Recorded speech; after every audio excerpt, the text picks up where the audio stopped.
Soldier on, headstrong to the storm. I'll be here waiting on the other side. Don't look back, the road is long. First days of the war are gone. Take back your former throne and turn the tide. 'Cause if you never leave home, never let go, you never make it to the great unknown till you keep your eyes open, my love. So show me your fire, show me your heart. No one ever let you fall apart if you keep your eyes open, my love.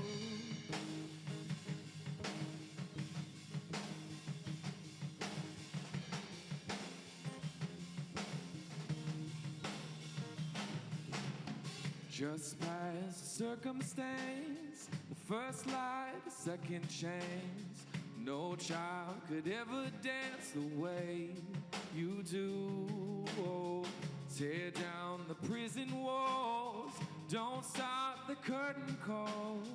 Your chains will never fall until you do. 'Cause if you never leave home, never let go, you never make it to the great unknown till you keep your eyes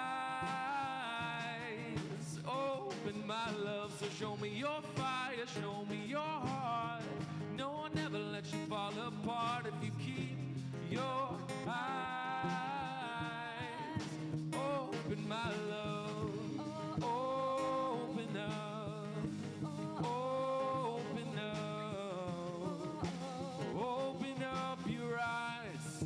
The weight is unbroken.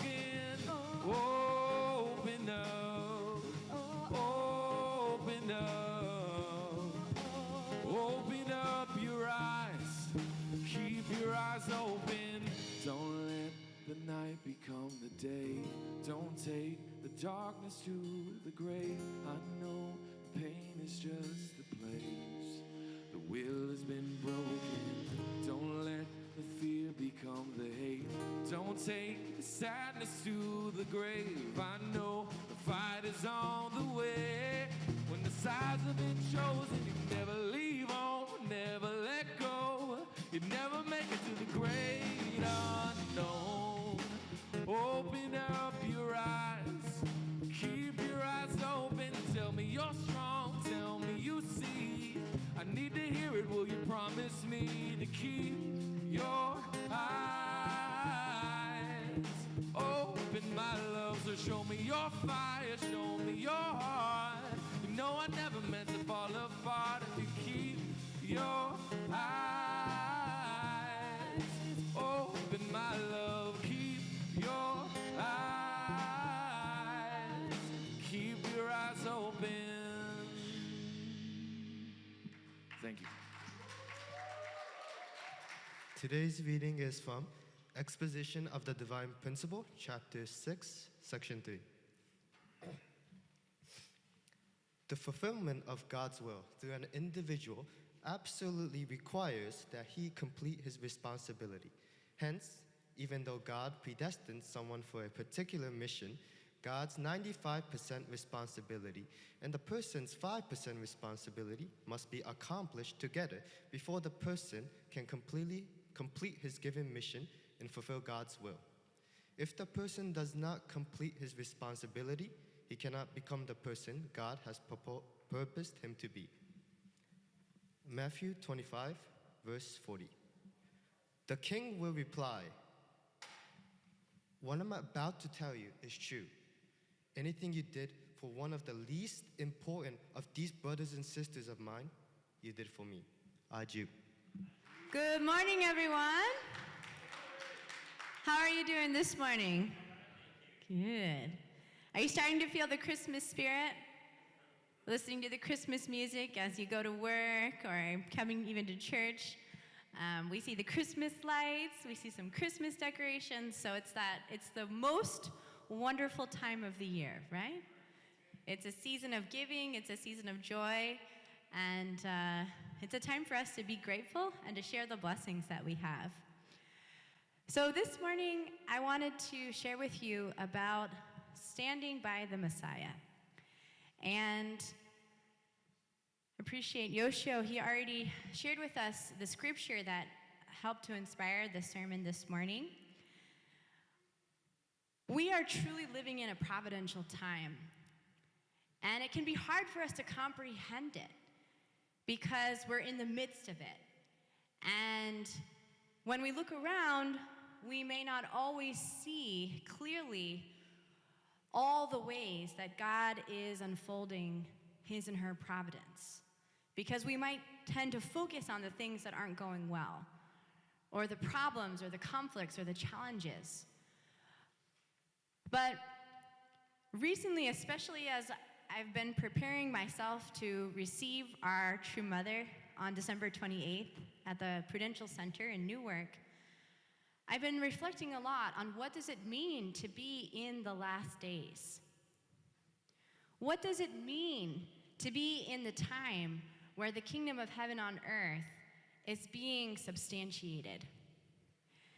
And it's fascinating to read the section of the Divine Principle on God's providence of restoration, and in particular, the section on the last days.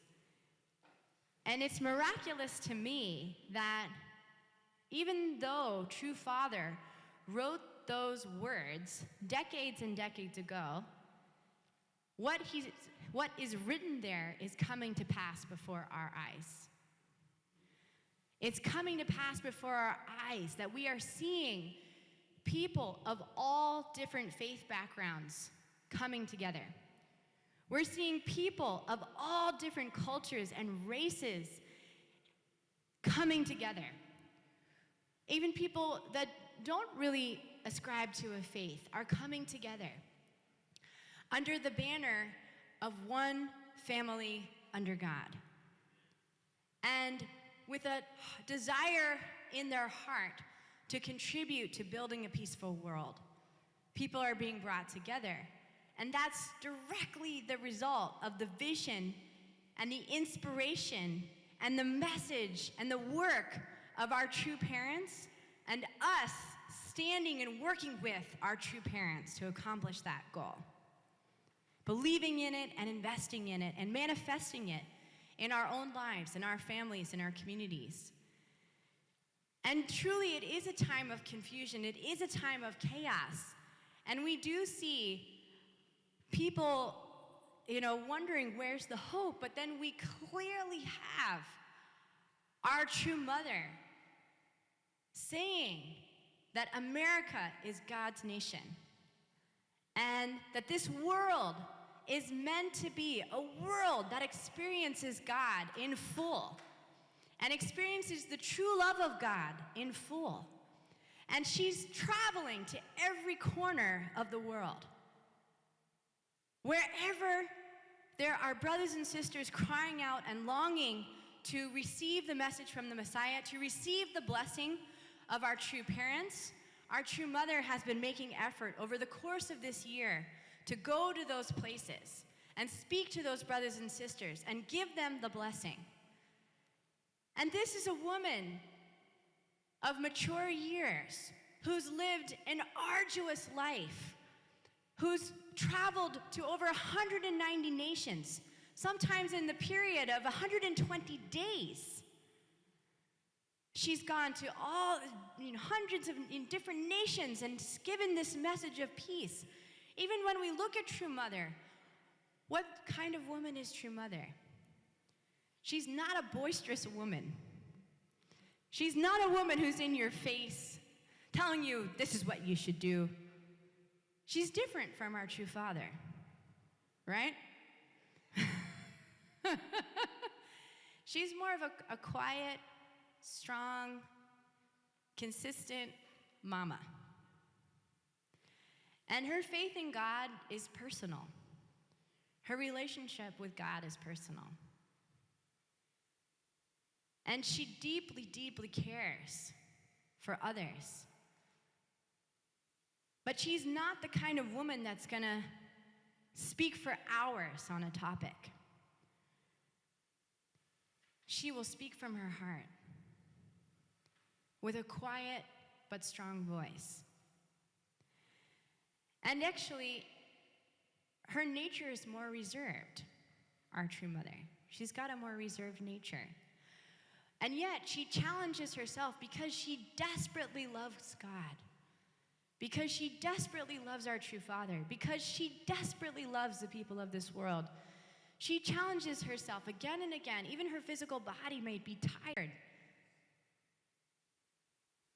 and wanting to rest, but she feels compelled to go and meet with brothers and sisters around the world, to connect with them heart to heart, and to give gifts and to have even skin-touch relationships with the people that she can.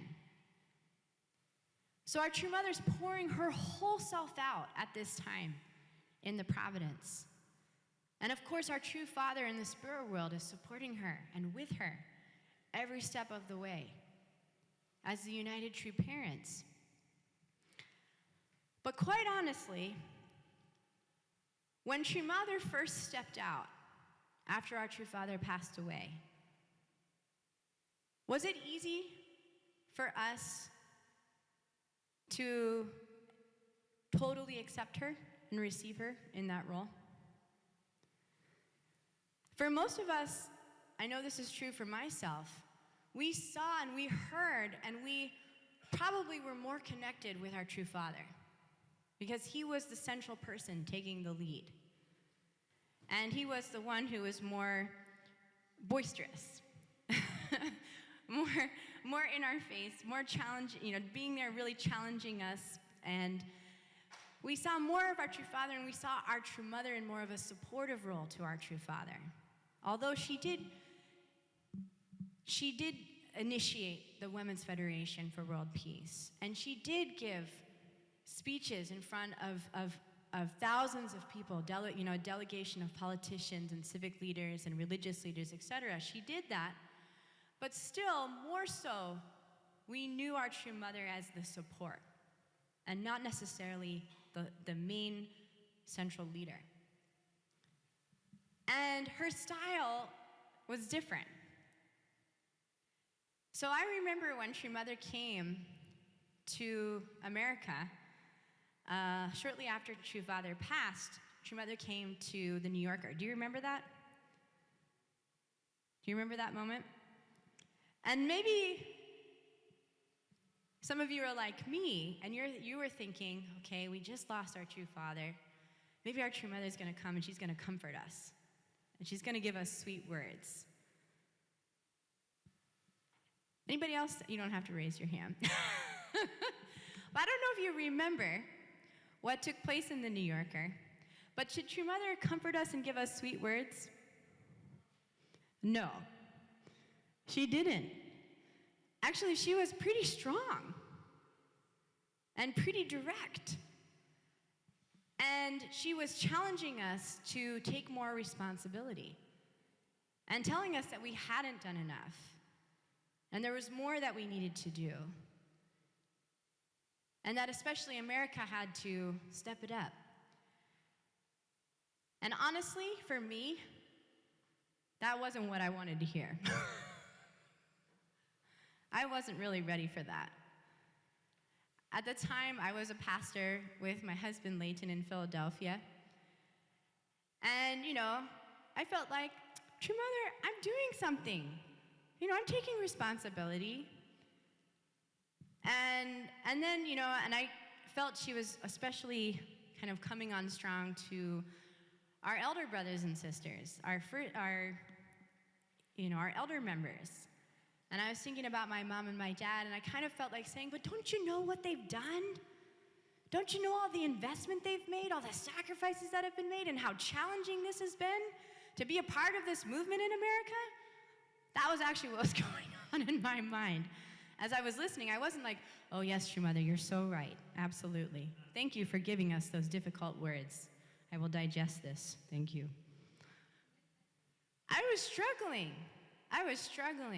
to understand, why is she saying this at this time? And I actually, what it did for me is that it challenged me to come to understand this woman, the female aspect of our Messiah, better. And that began a course for me to kind of just learn as much as I could about our true mother. Who is she? What kind of life has she lived? What kind of personality does she have? What does she think about? What does she care about? And as I progressed in my relationship with True Mother, also quickly, after making that determination, True Mother called me to take on the role of the director of the Blessing and Family Ministry for our national church in America, which was kind of an unimaginable position for me to receive at that time as a 26-year-old. But I felt something. True Mother must see something in me that I don't see even fully. And trust me and believe in me. And as I went into that role of the director, the BFM, I was challenged beyond belief. And many times I came to the place of feeling that somebody else must be the right person for this job, or this is too much, or I can't make these kinds of sacrifices that are being asked. I just can't do it.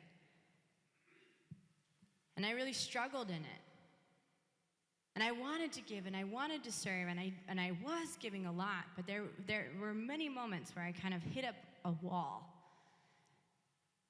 But then I would remember that our true mother asked me to do this.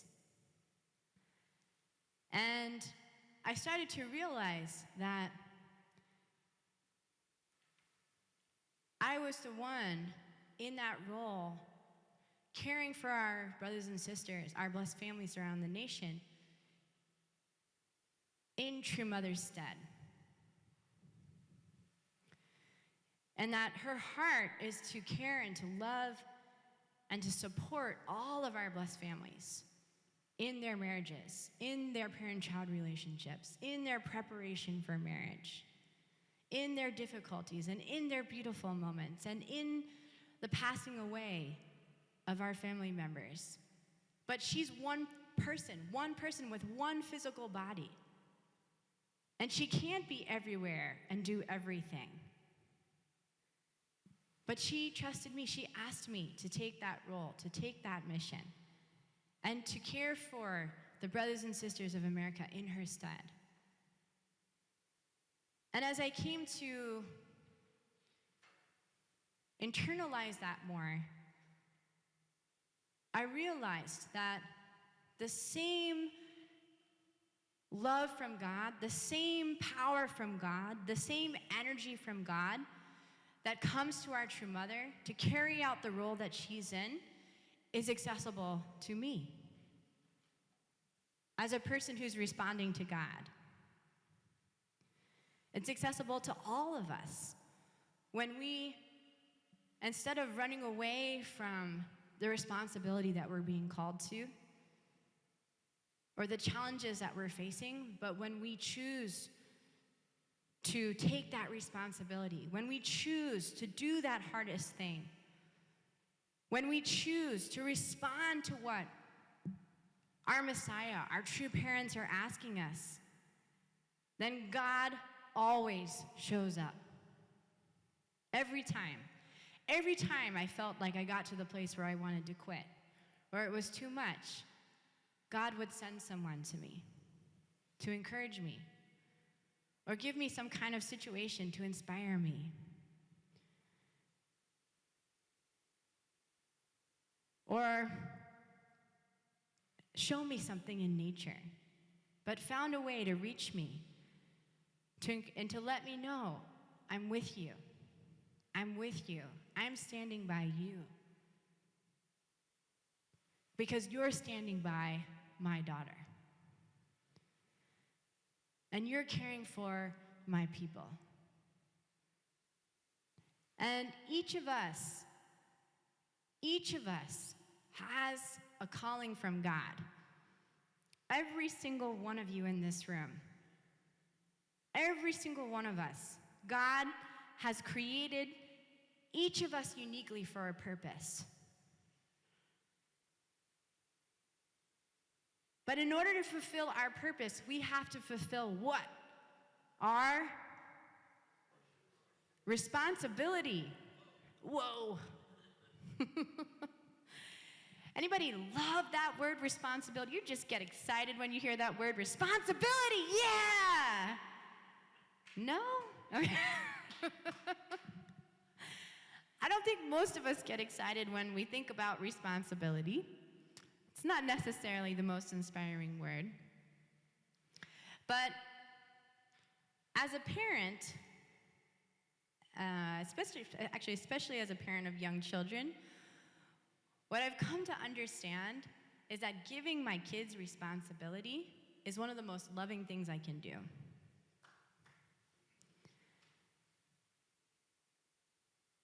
Because the only way they're going to grow and mature and to become the people that God would have them be, they have to learn little by little by little to take responsibility.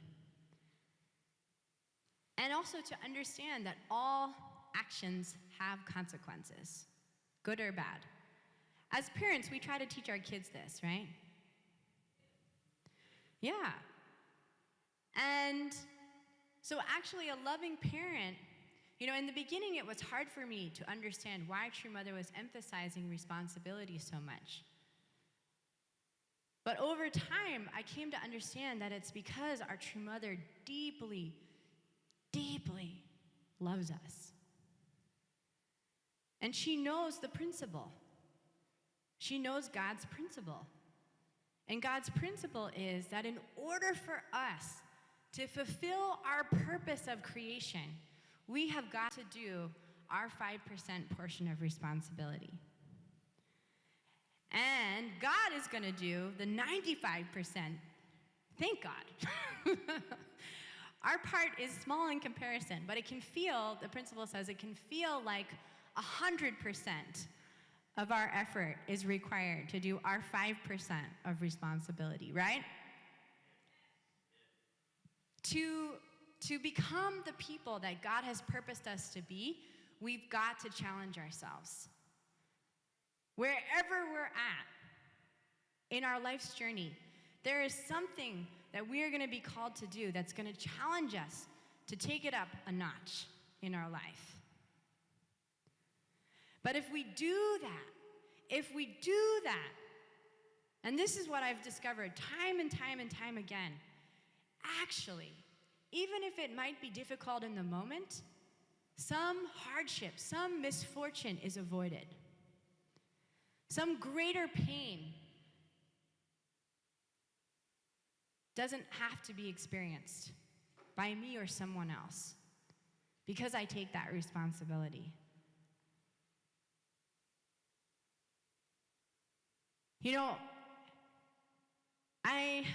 One of the deepest moments that I have had with True Mother is when I was sitting in the auditorium as True Mother was giving a message, and in tears, she was praying and saying, God, I want to see a day where there's no more indemnity. Where there's no more suffering.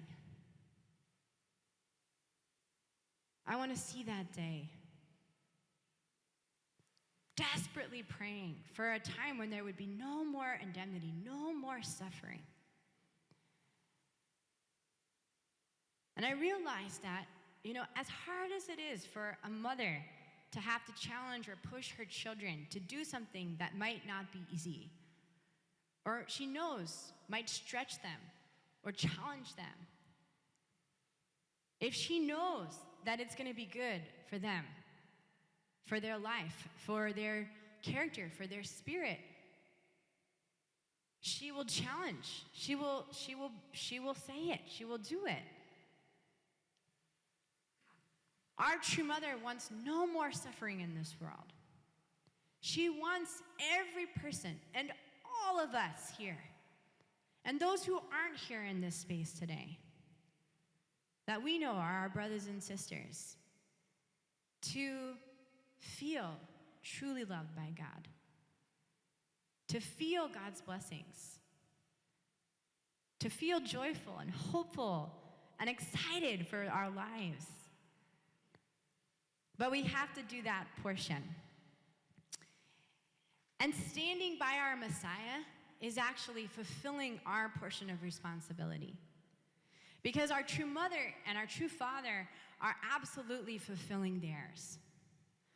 But God's will, God's purpose of creation, the kingdom of heaven on earth, cannot be established without us doing our part. And every single one of us has a part to play. There is not one person in this room, young or old, that doesn't have a part to play in the unfolding of God's providence. Each of us are historical and providential people, whether we like it or not. We've been called by the Messiah, the second advent, to contribute to building God's kingdom at this time. Can you believe it? We are truly, truly precious people, but that also means that we've got to take more responsibility than others. But taking that responsibility can be our greatest blessing in our life. It can bring us the greatest joy and fulfillment if we lean in to what God is asking us to do instead of hide or run away or deny, which is what I've so often wanted to do and have done. Let's be honest here, I've done that. Sometimes it's felt like it's too much or it's a burden or I just can't do it.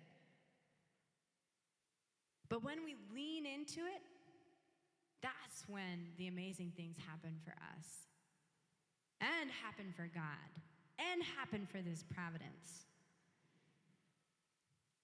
So, supporting our true mother, standing by our true mother, we might think, okay, well, the disciples of Jesus' time, they were right there with Jesus. They helped bring Jesus water, or they helped announce that Jesus, when he was coming to speak, they were physically right there with Jesus. Or we might think, of standing by the Messiah as those who translate for true parents or travel with them as they go on tours. But that's just the physical way of standing by our true parents. And that is a very limited group that are able to do that. But spiritually speaking, emotionally speaking, we can, all of us, stand by our true parents. Every time we do something that's contributing to fulfilling true mother and true father's ardent wish, which is what? The kingdom of heaven on earth and in heaven. The salvation of every human soul. The continued and developing and flourishing true love relationship with God and family members and community members. That's the ardent wish of our true mother and true father and God. And when we do anything that furthers that cause, we're standing by our Messiah. And we're giving her energy. And we're giving her strength. And we're inspiring her when we do that. Dr. Kim, our Continental Director, one of the things he is religious about is sharing testimonies from our American brothers and sisters with True Mother. Every chance he gets.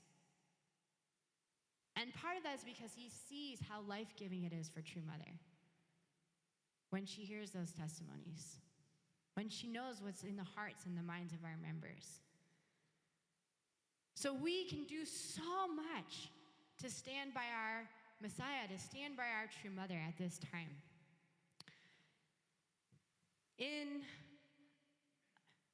Matthew 25, starting verse 31, Jesus speaks about what will happen when he's kind of speaking in a parable, but he's talking about the king dividing his followers, so to speak. The king being Jesus, the Messiah.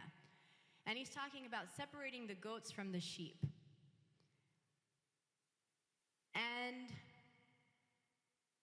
And the sheep he's describing are those that do this.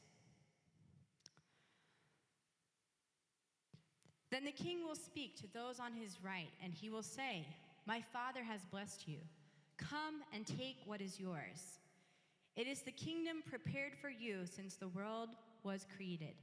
I was hungry, and you gave me something to eat.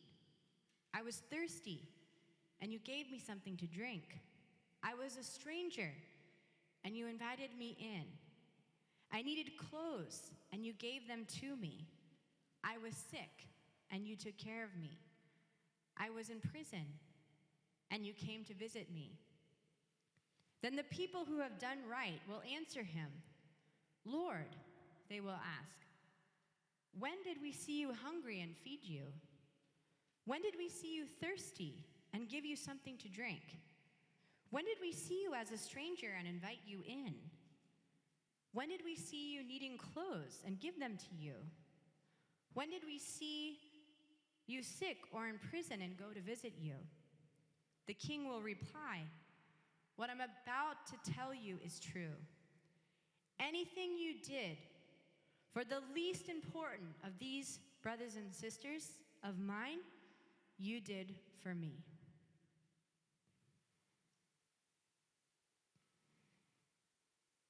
So here Jesus is teaching us that serving God and serving the Messiah, standing by God, standing by the Messiah, is to care for our brothers and sisters, is to give where giving is needed. It's to show up when we're called to show up. And all of us have so many opportunities every single day where we can do this. And in this rally, all of us are being called to participate and contribute to make it a success. Brothers and sisters, I want to ask you a question. I want you to really think about this. Do you believe that you determine the success of the December 28th rally? That was about 5. Good. Okay. So I'm going to ask one more time. Do you believe that you personally contribute to the victory and the success of the December 28th rally? Yes. All right. That's better. Every single one of us, our souls, our hearts, our minds, our bodies are part of the victory and the success of the December 28th rally. Every person matters to True Mother that's in that building. And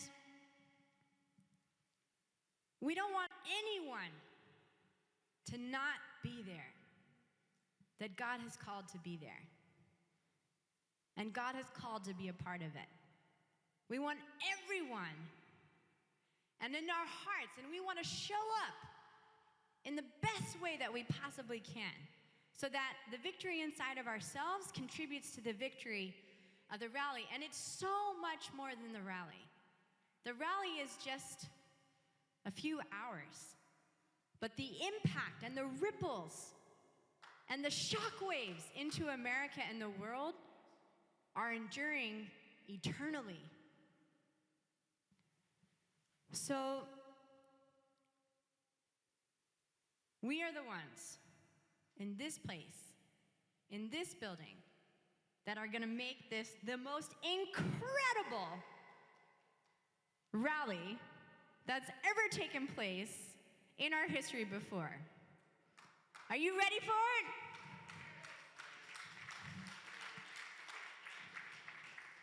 And what that looks like for each person is different, because I know everybody's in a different situation and in a different state of being in their life right now.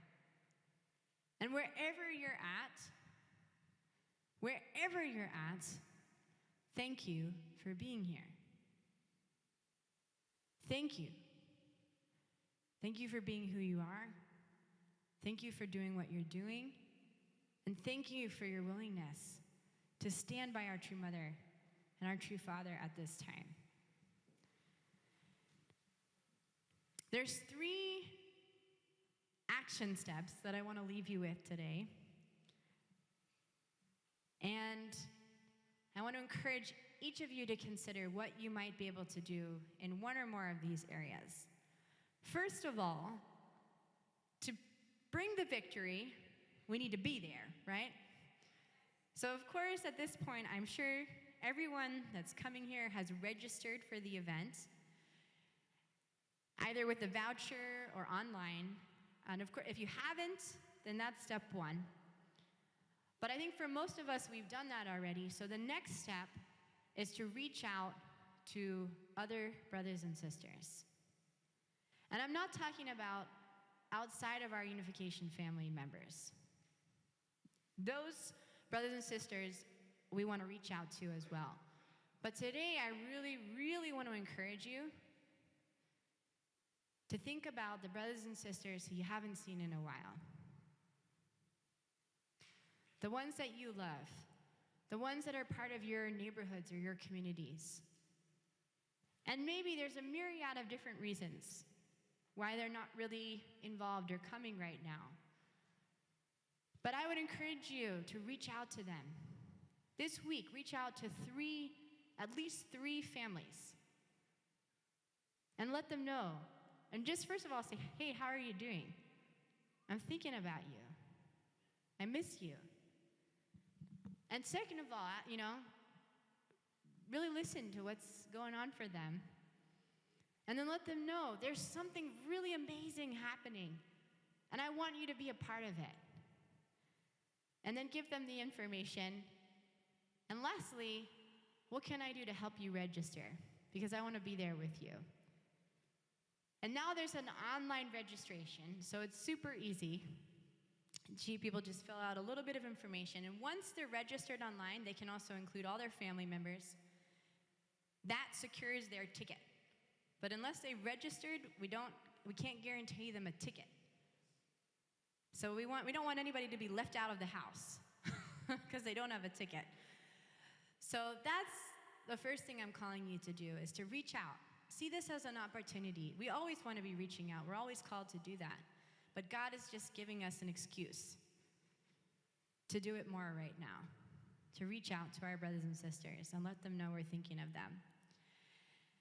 And 2 is to consider giving a donation towards the National Victory Fund on what this National Victory Fund represents. We, as the unificationists of this movement, started by our true parents, are the owners of this providence. And in America, we can see that God had an intention in the creation of this country. That God had a plan. And this nation is one of the most Christian nations in all of the world, despite whatever we might see. We are one of the most giving and serving nations in the world. There's a statistic about the percentage of Americans who give some portion of their income to charitable causes. We have more charitable giving in America than any other nation. There are principles that guided this nation. And yet, we know that there's a struggle in America right now. And even as Dr. Kim was sharing with us 2 weeks ago, we can see evidence that we're losing some of that faith. We're losing some of that relationship with God And we want to reclaim this nation for God. We want God to know this is your nation. And we believe in you. We love you. We trust you. And we want as many Americans as possible to make that determination, to make that claim, and to bring God into their homes and into their families and into their communities. But in the world today, can you make sweeping changes without lots of money, honestly? No, very difficult. Our true father, true mother are so wise because they understood that God can use money for a heavenly purpose. And we can claim money back and squash corruption when money is being used for God's purposes. So the National Victory Fund is making a substantial investment into the work that's being done to restore and claim America for God. And every dollar that goes in there is supporting this upcoming rally, supporting the launch of the World Clergy Leadership Conference, the launch of the Young Clergy Leadership Conference, supporting all of the mobilization outreach efforts that are happening, and also some of that is going to all of the efforts around the world. It's America serving the world. And you, with your contributions, you give towards that. So I just want to invite you to consider, what might you like to give towards that purpose, towards that cause? And you can give it, there's an envelope, or there's a way to give online. You can give one time, as many times as you like. Every offering is, whatever that offering is, God receives it. God claims it.